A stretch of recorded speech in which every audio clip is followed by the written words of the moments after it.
and Giacomo wants to know this. Is it possible that God punishes my continuous sin through my son's disease? Okay, so anytime anyone asks a question of the form, is it possible that X occurs? Mhm. The answer is going to be yes, it's possible, given that God is omnipotent and can thus do what he chooses. But that's a separate question than is it likely that that's what's happening? Mhm. And what we're told, especially in the New Testament, is that God is love. And that includes both love for you and love for your son. And the way almost all theologians today would look at this question would be to say that your sin and your son's disease should be understood to be independent of each other, that God's not going to cause your son to suffer because you're doing something bad. Now, you shouldn't do the thing that's bad, and you should take steps to address that. Depending on the nature of the sin, it may or may not be something that's easy to cut off, and God understands if it's not easy to cut off. The habitual sins are not things that people are responsible for in the way that a purely voluntary sin is. But God is a loving God, and you shouldn't understand him as causing your son to suffer in order to punish you for a sin. One of the things that is emphasized in for example, it's actually emphasized in both Jeremiah and Ezekiel, but one of the things that's emphasized in those books is that God does not God holds the people who are responsible accountable and not others. There was apparently a saying at the time of the Babylonian exile of the fathers have eaten sour grapes and the children's teeth have been set on edge, meaning the fathers have done something that they're responsible for, but then the consequence of that, the harm, falls on the children. And through Jeremiah and Ezekiel, God said, stop saying that. That's not the way it's going to be. It's going to be the person who does something bad, that's the person that's going to be held accountable, not their offspring. And so even though there may have been an earlier stage of development in Israel's history where this was not clear, God made it clear at this time. And so you should not understand your son's disease as connected to something that you're doing. You should still do your best to avoid this sin, to cut it off and so forth, but you shouldn't blame yourself for what's happening with your son. Oh, okay. Giacomo, I hope that was helpful to you. Thank you very much for the question. All the questions from the internet today. This is from Philip325. Can a Catholic hold the Genesis gap theory, or is it heretical? Okay, so first we should explain what the gap theory is. It's also sometimes called the ruin and restitution theory. This is a theory that was proposed in the 19th century and the 20th century as a way of trying to square Genesis 1 with what science was discovering about the age of the earth and the cosmos. And what it does is it puts a gap, that's why it's called the gap theory, between Genesis 1:1 and Genesis 1:2. So if you read those two verses together, it goes like this. In the beginning, God created the heavens and the earth. The earth was without form and void, and darkness was over the face of the deep. And the Spirit of God was hovering over the face of the waters. So that second verse about the earth was without form and void, and darkness was over the face of the deep, that describes the condition of the earth when they were made.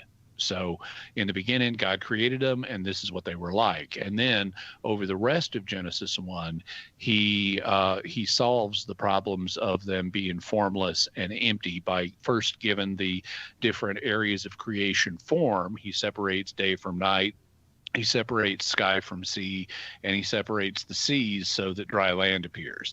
And then in the second 3 days of creation, he goes back over those same three realms and populates them so they're no longer empty.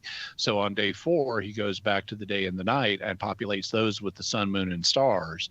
On day 5, he goes back to the sky and the sea and populates them with birds and fish. And on day 6, he goes back to the land and populates that with the land, animals, and man. So that's the classic way of reading this passage. But what gap theorists do is they say, well, no, that's not the way it works. And there's a big jump in time between Genesis 1:1 and Genesis 1:2. So the way they understand it, Genesis 1:1 says, in the beginning, God created the heavens and the earth. Okay, fine. But then there's this enormous gap of time. And they'll commonly translate verse 2 not as the earth was without form and void, but the earth became formless and void. And then God repairs the formlessness and voidness over the next 6 days. And they'll often link the earth becoming formless and void to the fall of the angels and say that that's what ruined creation. And then God restores creation on the 6 days recorded in Genesis 1. So that's why it's also called the ruin restoration theory. And this allows you potentially to shove millions or billions of years into the gap between Genesis 1:1 and 1:2, and thus try to interpret the passage in a way that is consistent with the findings of modern science. So the first thing, or one of the things Philip asks, he says, can a Catholic hold the Genesis gap theory, or is it heretical? Well, it's definitely not heretical. The church has never defined infallibly that it has been divinely revealed that the gap theory is false. In fact, the church doesn't comment on the gap theory one way or another. So I would say a Catholic can, from a legal point of view, hold the gap theory, but that doesn't mean you should hold the gap theory. There are problems with it, and the problems occur on two fronts. The first front is exegetical, because the Hebrew grammar, even though gap theorists will try to argue this, the Hebrew grammar actually does not support and does not even permit the gap theory. There is a construction in Hebrew that is very frequently omitted in English. They tend to begin sentences with a vav, which is the Hebrew letter that corresponds to the, or v, to say it as a word, that corresponds to the English and. And so there is a vav or a v at the beginning of the second sentence, and it's a particular usage of the v that would not permit you to translate verse 2 as the earth became formless and void. So just exegetically, the gap theory is ruled out on grammatical grounds. The second problem with the gap theory is it doesn't really solve the problem you want it to, because even though hypothetically you could shove millions or billions of years into this chronology, that is not going to change the fact that if you take everything else literally, you're going to have God repairing the universe and creating man and land animals and birds and fish and sun, moon, and stars in a 6-day period that happened about 6,000 years ago. And that is not what the scientific evidence indicates happened. So it's both grammatically impossible, and it doesn't solve your problem with science anyway, because science still contradicts the gap theory. So for both of those reasons, I don't think that the gap theory is successful. The way Genesis presents creation is as a series of 6 24-hour days, And the question is, should that be taken literally or should it be taken figuratively? And the approach that the Catechism takes, and thus that the Church takes, is that it should be understood as a symbolic succession of 6 days. So these aren't literal days, but they do present the acts of the Creator using the literary framework of the Hebrew week. Got it. All right. Thank you. I hadn't, you know what? The gap theory was new to me. So the Genesis gap theory, I should say. Philip, thank you very much for the question. We'll take a quick break. Jimmy Akin is our guest, and it's an Ask Me Anything of the internet variety. Continuing with that right after this. Catholic Answers Live with Jimmy Akin is coming right back. Do you have a question but prefer to ask it privately? Catholic Questions can help. Go to CatholicQuestions.com to ask your question online, email us, drop us a letter, or give us a call. Longtime Catholic Answers Live apologist and author Jim Blackburn or another Catholic Questions apologist will be happy to assist you. Catholic Questions proudly supports Catholic Answers Live, so visit us at CatholicQuestions.com today. That's CatholicQuestions.com. The power of prayer simply means that words have an effect. For example, when a couple says, "I do," it literally changes two people to becoming one in marriage. When you say, "I love you," it changes us and it gives us value. The power of prayer is in the words and in the sentiment, but it's also in the fact that God, who is omnipotent, all-powerful, answers our prayers.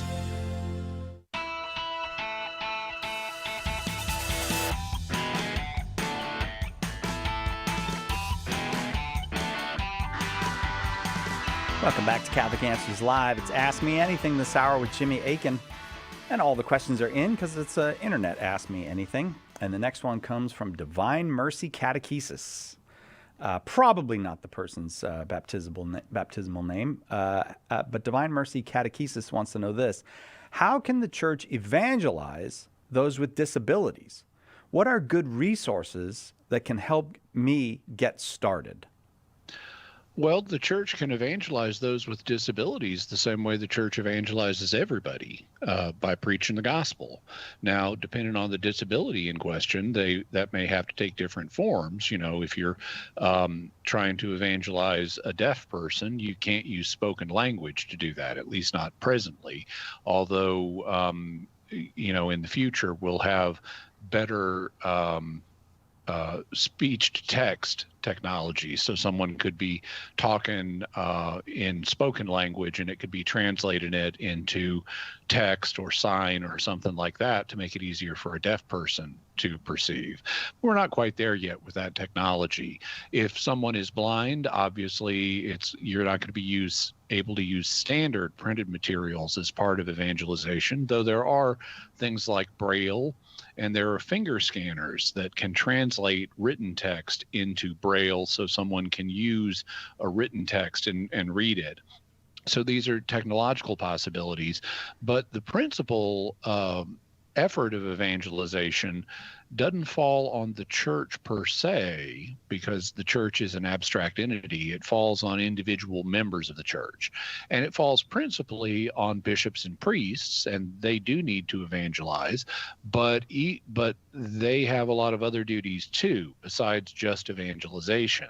And so for that reason, the principle in terms of practice, the principal burden of evangelization often falls on the laity. And that's why it's good that Divine Mercy Catechesis says, what are good resources that can help me get started? Well, so I'm sure and here I don't have specific resources to recommend, but I know there are ministries in the Catholic Church that focus on different groups with disabilities, and you can just use, Google to find them. Particularly, there may be some in your area, or you may be able to start some in your area. But I would say I would give a couple of guiding principles. One, obviously, you need to know how to evangelize in general, and two, you need to think about what kind of people with disabilities you're interested in evangelizing, because it's not going to be the same for everybody. Someone who is blind has different needs than someone who is deaf, and someone who is deaf has different needs than someone who has cerebral palsy, and someone with cerebral palsy has different needs than someone who just has mobility issues that make it hard to get to church. So you need to think about, what kind of disabled people am I trying to help, and then research the disability and research ways to overcome it. Then you'll be in a position to reach out and help these people. If someone, just can't drive a car, you could say, hey, for whatever reason, you could say, hey, would you like to come to church with me? I'd be happy to drive you. Or, maybe we can set up a bus at my church to go around and help bring people to church who otherwise would have difficulty getting there. You can use computer technology to help discuss the gospel with people with disabilities. When I was a kid, I had a cousin who was deaf, and when I was a kid, he had a kind of prototype device that was kind of like a modem. Basically, you could type on a keyboard, and it would transmit what you typed over the phone lines and then type it on a machine that he had, and we could use keyboards to send messages back and forth over the phone lines. Well, that was a new and novel technology back then, but today everybody has that and more as part of the internet. So there are a lot of advantages that the internet in particular, and smartphones and computers and things like that have, that can make it easier to help people with different disabilities participate in social communication and things like that. And from that point, it's simply a matter of sharing stuff. Now, there are also cultural sensitivities that one needs to learn about. For example, Divine Mercy Catechesis used the phrase disability. Well, that's a sensitive term for some people who deal with some of these limitations. For example, in deaf culture, this is not universal, but among many deaf people, there is a desire to not so much focus on deafness as a disability, but as a culture, because of the unique things that deaf people need to do to communicate. It ends up creating a separate culture. And you don't have to be deaf to be part of that culture. You just need to know how to communicate with deaf people. But as part of learning about the disability, you're going to want to learn about, are there particular cultural sensitivities I need to be aware of so that I don't sabotage my evangelization efforts by, accidentally tripping over these.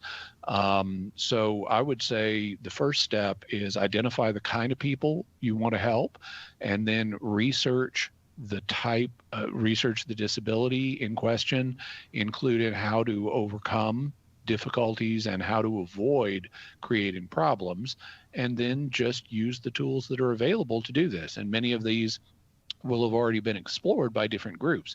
Even if they're not in your area, if you can find, just using Google, a group that ministers to deaf people or blind people or people with cerebral palsy or whatever it may be, and learn from them how they do it, then you can apply those own principles in your area. So that's how I'd suggest going about getting started in this ministry. Divine Mercy Catechesis, thank you for the question. Jimmy Akin, our guest, all the questions in already from the internet. This one comes from Maddie9869. Can we, in good conscience, support the death penalty? I can't seem to understand why the church changed this. In theory, can't the church's teaching on this revert? Okay, so to answer these questions, I need to kind of sketch the different levels of authority that church teachings can have. And this is something I discuss at length in my book, Teaching with Authority. So for more information, I'd suggest you get a copy of that. But basically, the church documents contain statements of different levels of authority. At the top are dogmas. Dogmas are not just infallible teachings. They're things that the church has infallibly taught to be divinely revealed. A step down from that, there are other infallible teachings which are indeed infallible. They're guaranteed to be true, but the church hasn't infallibly taught that they are part of divine revelation. They may be something else that we know to be true for other reasons, not simply because it's part of revelation.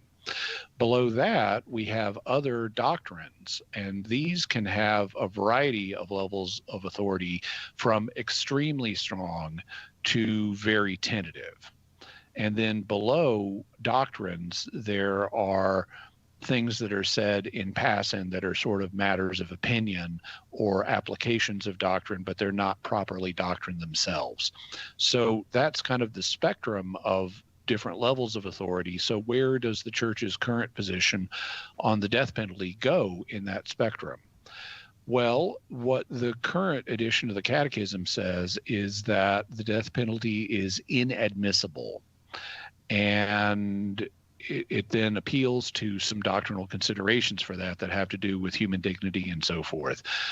Historically, the church has acknowledged that the death penalty is legitimate in principle. And when Pope Francis revised the Catechism, this language of inadmissibility got used, and that's unexpected because this is not an established way of talking about matters. It didn't say, for example, that the death penalty is intrinsically immoral, meaning it can never be done. Inadmissible is clearly a term that means I don't want you doing this, but it's not the same thing as saying this can never be done. And it would be the logical explanation for this is they deliberately picked inadmissible because they didn't want to contradict previous church teaching that it is in principle legitimate in at least some circumstances that may have applied historically, even if you don't think they apply today. So I think there's some deliberate vagueness there that would allow people to say, well, it's legitimate in principle in some circumstances. It's just it may not be legitimate in terms of actual application given present conditions. On the other hand, the present formulation is also consistent with a position of saying, no, it was always wrong to use the death penalty. That's just harder to justify from a traditional Catholic perspective. With having said all that, there's also, I should mention, another way of looking at what the current formulation is, which would be to say that really the statement that it's inadmissible is not itself a doctrine, but is an application to present circumstances of doctrinal principles. And in that case, the current formulation would not itself be a teaching that one would be bound to observe. You would be, in principle, bound to observe the doctrinal principles behind that, but you might be able to disagree with the application to present situations. On the other hand, if you say, no, this is a doctrinal formulation, then it is something we're in principle bound to believe, but it's very tentative. It's down on the lowest level of the doctrine. So it's nowhere close to being infallible or being a dogma. And given that, since it falls into this realm of non-infallible teachings, it is possible, in principle, to disagree with it. This is something that the church has acknowledged for a long time, that if something's not infallible, well, it's not guaranteed to be true. And consequently, the church recognizes that in exceptional circumstances, it's possible for a theologian or a layperson to say, I just can't agree with this non-infallible teaching. Now, there are conditions on that, like you need to recognize the Holy Spirit guides the church in the overall exercise of its ministry. So you don't just presume that a non-infallible teaching is mistaken, and you need to give open-minded consideration to it, and you need to not publicly dissent from it, not go out and start a rah-rah death penalty movement with people in the public. Discussing it among scholars is a different situation. But it is possible for non-infallible teachings to have elements in them that are mistaken, and that would include this one. This is something that's discussed in a 1990 document the then Congregation for the Doctrine of the Faith put out, called Dona Veritatis. And I also discuss it in Teaching with Authority. So in answering the question, can we in good conscience support the death penalty? Yes, but there are qualifications there. In theory, can the church's teaching on this revert? In principle, yes, because it's not infallible, but that doesn't mean either one of the questions that have been asked are easy. Maddie, thank you so much. Quick break, right back with more Ask Me Anything of the Internet variety with Jimmy Akin on Catholic Answers Live. When the resurrected Jesus appeared to disciples on the road to Emmaus, they didn't recognize him until the breaking of the bread. The same is true today. In the Holy Eucharist, we really meet Jesus. In The Eucharist is Really Jesus, author Joe Heschmeyer explains how knowing Jesus in the Eucharist is the key to understanding all of Christian faith. Order your copy of The Eucharist is Really Jesus today at shop.catholic.com or get it at a good Catholic bookstore. Do you have what it takes to defend your Catholic faith? The work of apologetics takes study, practice, and skill, but more than anything, it takes spiritual strength. The Soul of Apologetics, a new prayer resource from Catholic Answers, gives you the spiritual tools every Catholic apologist needs: prayers, meditations, and scripture-based reflections to build up the interior life. Order your copy of The Soul of Apologetics today at shop.catholic.com or ask for it at a good Catholic bookstore. We hope that one of the things that we communicate here at Catholic Answers Live is that our Catholic faith allows us to be fully serious about all the problems we encounter in the church and in the world, but it also lets us have light hearts and maybe even mix in a bit of fun, and that is exactly what our good friend Joe Heschmeyer does in his popular podcast, Shameless Popery. You should check it out at shamelessjoe.com. Joe's got a deep grasp of the faith, of morals, the teachings of the church, all that, but he's also got a witty conversational style. He entertains and he informs, but you will leave equipped to better answer the most common challenges, misconceptions, and questions about the Catholic faith. He's got insightful guests, he does on-air debates, and he takes a close look into all the things that you want to know about as a Catholic living today. You'll walk away knowledgeable and filled with joy. Look for Joe on his YouTube channel. Check him out at shamelessjoe.com or wherever you get your podcasts. And if you like what you hear, become a patron.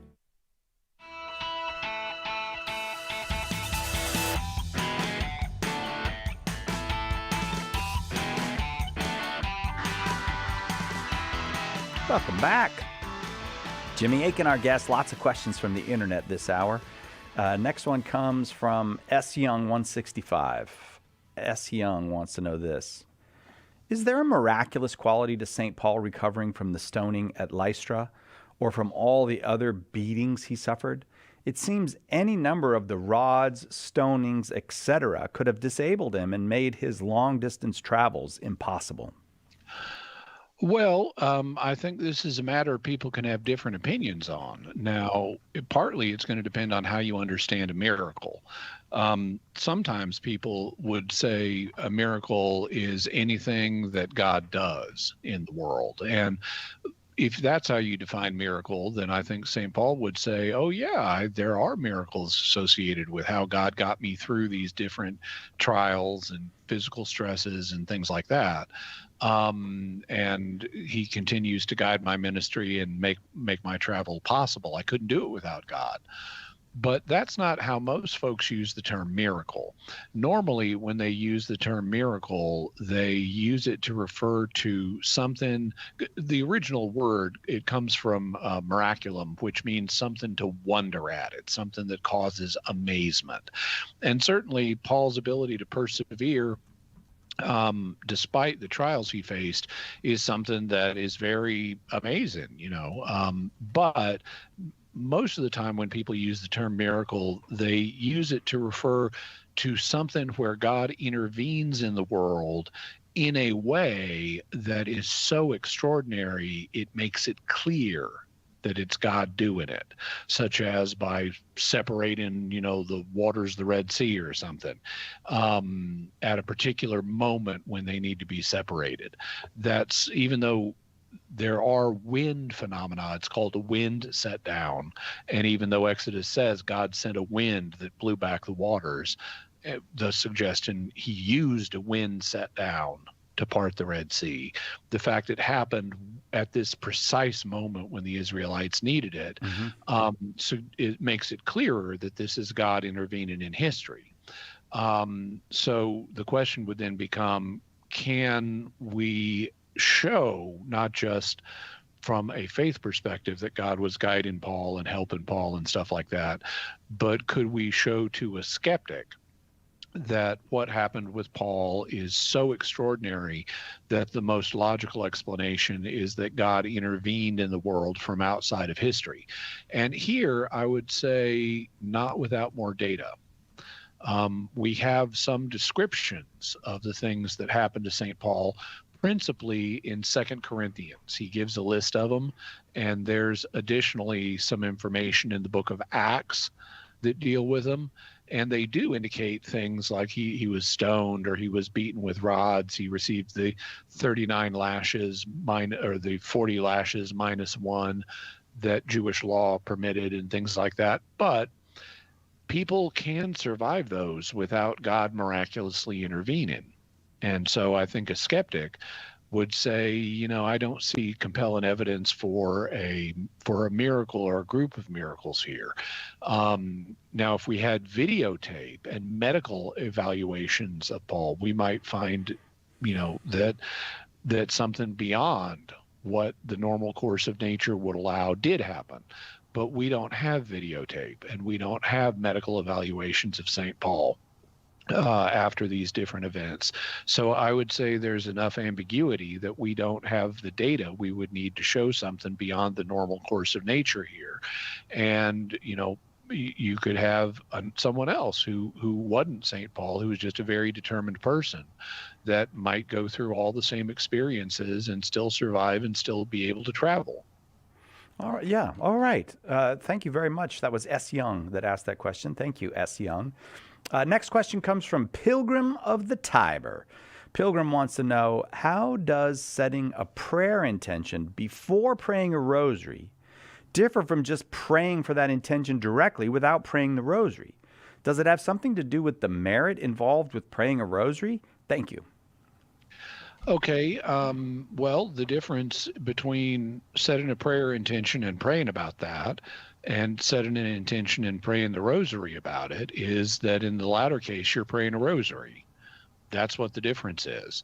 Now, I think that what Pilgrim of the Tiber may be asking under the surface question is, does praying the rosary give some additional advantage beyond just, say, directly praying to God about your intention? And the answer would be not in principle. I mean, you don't have to ask Mary, much less pray the Marian Rosary, for God to grant your request. God knows as Jesus says, God knows what you need even before you ask him. So it is sufficient to just pray to God and say, here's what I have a need for. Can you please help me with this? But it's also God's will that we pray for each other. And so he's chosen to make the reception of certain benefits conditional on Christians praying for each other. And he wants us to honor Jesus's mother, as Mary herself says in the beginning of Luke's gospel, behold, now all generations will call me blessed, and we're part of all generations. So God wants us to call her blessed. So he wants us to have a devotion to her. And one form that's taken in the most recent 1,000 years in the Latin West has been the Marian Rosary. So it's a good thing to pray the Marian Rosary, to involve Mary and as a sign of one's devotion to Mary, and that adds something to just praying to God for your own. But it's not something that's necessary. And we shouldn't think of the rosary as a magical object or as a magical set of prayers that is of itself going to have some magical virtue. This is not a magic situation. This is an interpersonal situation. And so, asking Mary to pray for your intentions is a good thing. Using the Marian Rosary is a traditional way to do that. It's one that has a prominent place in the history of Latin spirituality. It's not actually universal in the Catholic Church. The Eastern Catholic churches, many of them don't have the Marian Rosary. They have other devotions involving Mary, like, for example, some of them use a hymn known as the Akathist hymn as their form of Marian devotion. So the Rosary is not universal.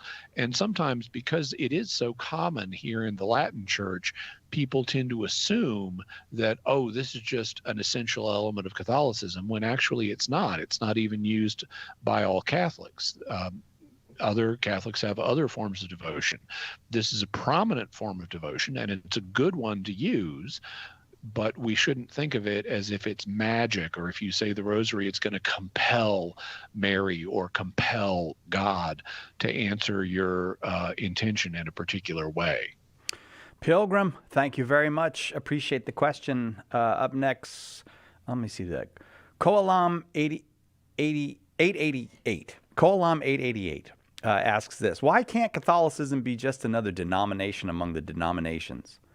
I think Protestants see Catholicism as a Christian denomination, thus no need to make the move if they are already happy where they are. Okay, if I were just hearing the question that Harlam asked, why can't Catholicism be just another denomination among the denominations? My first response would be to say, well, who says it's not? Denomination, the term, now I know there are Catholics who say things like the Catholic Church is not a denomination, it's the original church. Well, it's true, it's the original church, but they're using a particular understanding of the word denomination that is not universally shared. The term denomination comes from the Latin word nomen, which just means name. And so a denomination is anything you can apply a name to based on its etymology. And in a Christian context, it's come to refer to different groups of Christians that share a common name. And so, Psychelit, do Catholics share a common name? Catholic? Yeah. Uh-huh. I knew I could get that one. You even find church documents using it. Yeah. And if you read things like the Catechism, and if you read other official church documents, it's really hard to find anything stating that the Catholic Church is not a denomination. This seems to be an idea that's popular in some circles, but it seems to be a folk belief rather than a church teaching. So my first thought to the question would be, well, who says it's not? Catholics have a common name, namely Catholic. So if you want to conceptualize them as a denomination, you can. That doesn't mean, though, that they're just the same as any other denomination. And this gets into the second statement that Joelam makes, where he says, I think Protestants see Catholics as a Christian denomination, meaning an ordinary Christian denomination, and thus no need to make the move if they are already happy where they are. And I would agree, a lot of them do see that. And that is where they go wrong. It's not that the Catholic Church doesn't have a common name and thus can't be considered a denomination in that sense. It's that it's not the same as other denominations. It's the original Church of Jesus. Jesus told St. Peter, on this rock I will build my church and the gates of hell will not prevail against it. That means that Jesus's church has been in existence since the first century because it's never died. That's what the gates of hell will not prevail against it means, is it's never going to die. So Jesus built his church back in the first century and it continues today. And thus, and there is no idea in the New Testament of an invisible church of all true believers. The church is always understood as a communion that has identifiable members and laws. That's what the power of binding and loosing is about. And and various other factors that indicate it's what's called a visible church. So if you want to be part of Jesus's church, or if you just want to honor the will of Jesus, you want to be part of his church. And that means finding the visible communion of Christians that has existed since the first century. And that's the Catholic Church. And there are also other benefits to being part of his church, like it has all of the 7 sacraments, it has the Pope, it has a hierarchy of bishops guiding it, being guided by the Holy Spirit. So there are a bunch of advantages.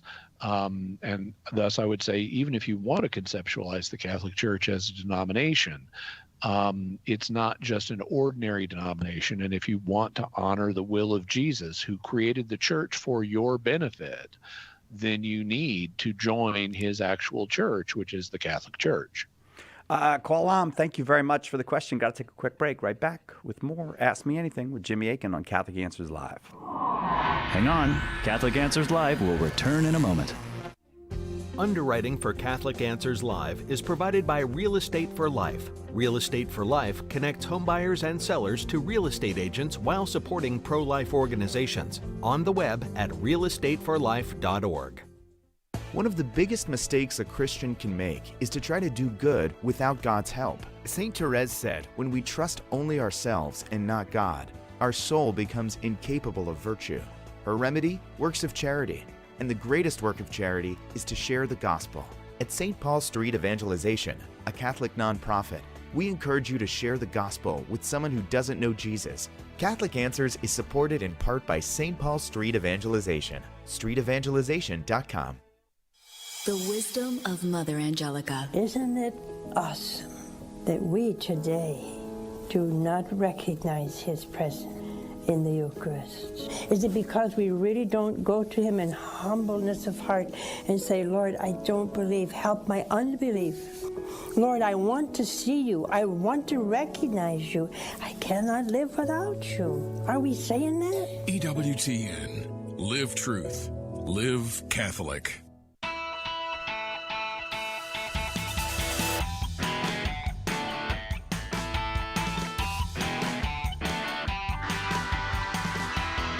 Welcome back to Catholic Answers Live. Jimmy Akin is our guest, and I don't want to say infinite, but it seems near infinite. It gives the impression of an infinite number of questions from the internet, so lots of those to get through. Never a shortage of them. That's probably the way I should have said it. This one comes from Jordan Matteoli, 6354. Jordan wants to know this. If priests have the sacramental power to ordain, why has this actually happened so rarely in church history? Okay, so people may not be familiar with this, but it is actually an open question whether priests have the ability to ordain other priests.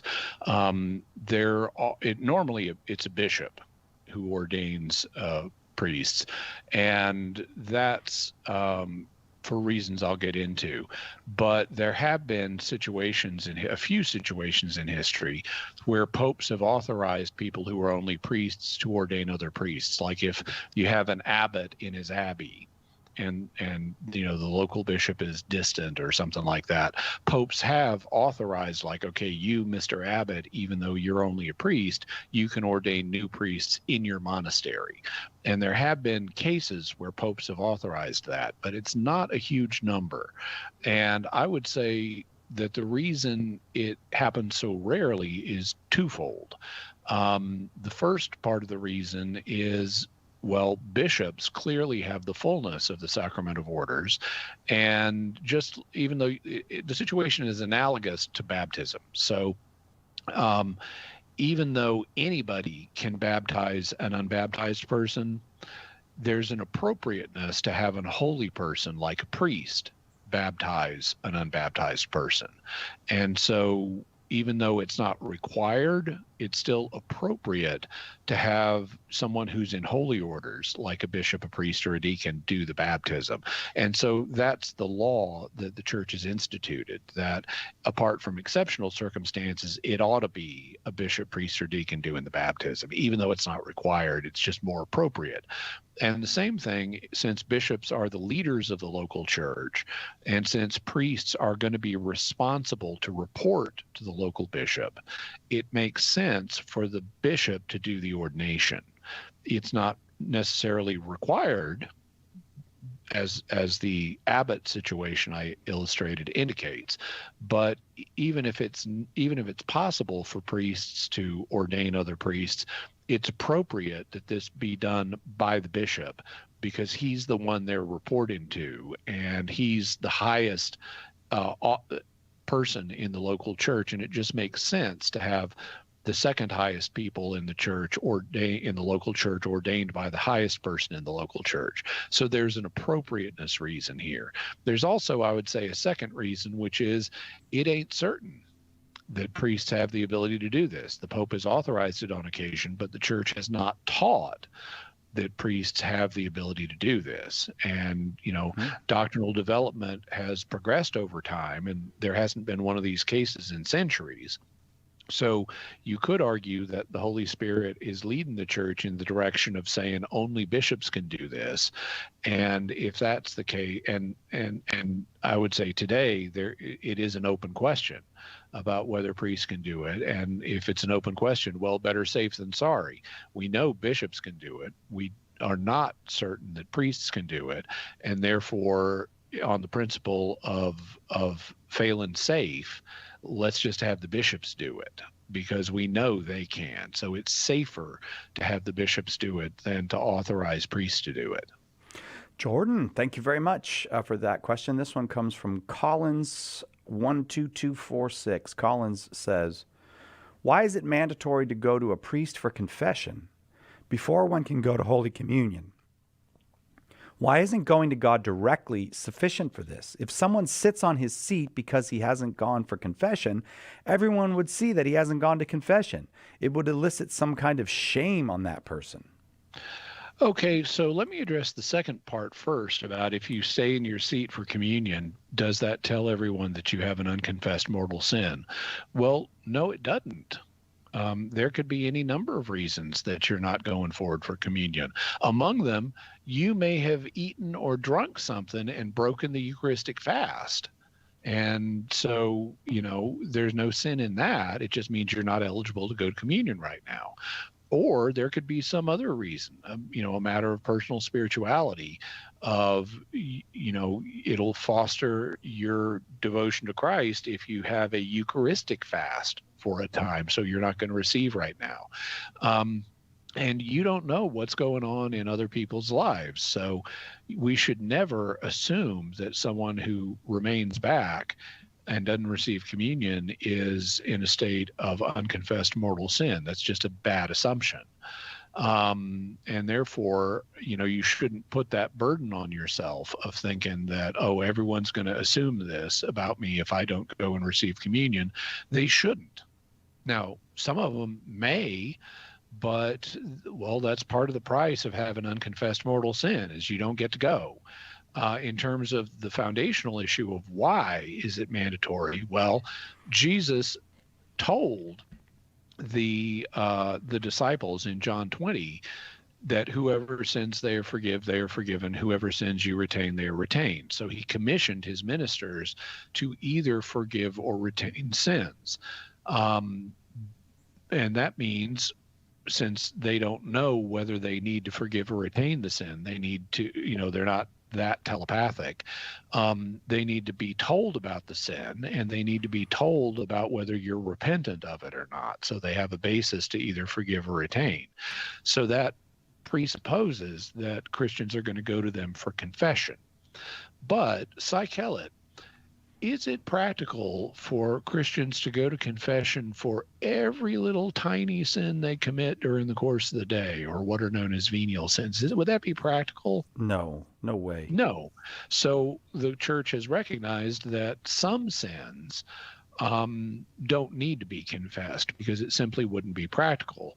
On the other hand, Cy Kellett, if we say, okay, Jesus wanted his ministers to forgive or retain sins, but it's not necessary to go to them for tiny little peccadillos that we would classify as venial, what does that tell us about which sins need to be confessed to them? Which kind is it going to be? The big ones. The big ones, yeah, the mortal sins. So as just a matter of theological reflection that eventually became doctrine, the Holy Spirit led the church to recognize that in order to honor the will of Christ here, we need to confess mortal sins to priests, but we don't need to confess venial ones. So that's the fundamental reason. So that's the reason for the general principle. Collins then says, why isn't going directly to God sufficient for this? Well, because we want to fulfill the will of Christ. And the will of Christ is that we confess our mortal sins sacramentally before we go to communion. Now, that doesn't mean it's absolutely necessary to do that. There are situations in which one may go to communion without going to confession first, and the conditions specified for that are in Canon 916 of the Code of Canon Law. Because it is possible for someone to be reconciled with God even before they go to confession. You know, if they make an act of perfect contrition, which is a rejection of sin based on love of God, then they're reconciled with God even before they go to confession. It's still Christ's will that they go to confession, so you still need to go, but you're already reconciled with God and in a state of grace even before you go to confession. So let's suppose that's happened with you. Could you then, in principle, receive communion? In principle, the answer is yes, because you're in a state of grace, and that's the fundamental requirement to receive communion, is being in a state of grace. But because many people would deceive themselves and fudge it, the church has, and say, oh, I think I'm in a state of grace, when really they're not.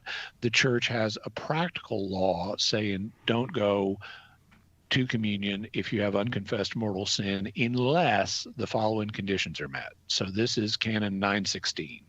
It says a person who is conscious of grave sin is not to celebrate Mass or receive the body of the Lord, so that's going to communion, without previous sacramental confession unless there is a grave reason and there is no opportunity to confess.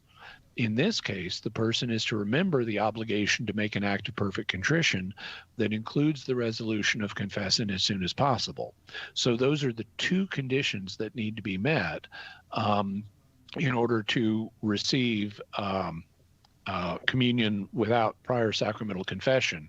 There needs to be a grave reason, meaning something serious, not just a personal preference or a desire to avoid embarrassment, but a grave reason and no opportunity to confess. Now, that can apply in a variety of situations. One that I imagine it gets applied in a lot is when a priest, a parish priest who needs to say a Mass, has committed a mortal sin and repented, and there's no other priest around to hear his confession in a timely manner, but he needs to say the scheduled Mass. So in that case, there's a grave reason. He needs to say the Mass, and since there's no other priest around to hear his confession, the condition of not having the opportunity to confess is fulfilled. And so in this case, he needs to remember the obligation to make an act of perfect contrition, including the resolution to go confess as soon as possible. The same thing can happen with lay people. Danger of death is obviously a grave situation. There are others, but it is in principle possible for a layperson to receive communion without prior sacramental confession if they make an act of perfect contrition intending to receive sacramental confession as soon as they're able. But there needs to be a grave reason, and there needs to be no present opportunity for them to confess. And the fundamental reason why all that is because we want to honor Jesus's will by going to his ministers for absolution, if at all possible. Collins, thank you very much. About 1 million more questions to get to, so we'll do this again with Jimmy. These internet open forums are always fun. I enjoy them anyways, and we also get to hear from people who probably can't, because of their schedule or for their geographic location, just pick up the phone and call us during the show. So that's another benefit of these. Thanks to everybody who submitted their questions. Thanks to you, Jimmy Akin, senior apologist here at Catholic Answers. I always enjoy the hours with you. My pleasure. That will do it for us.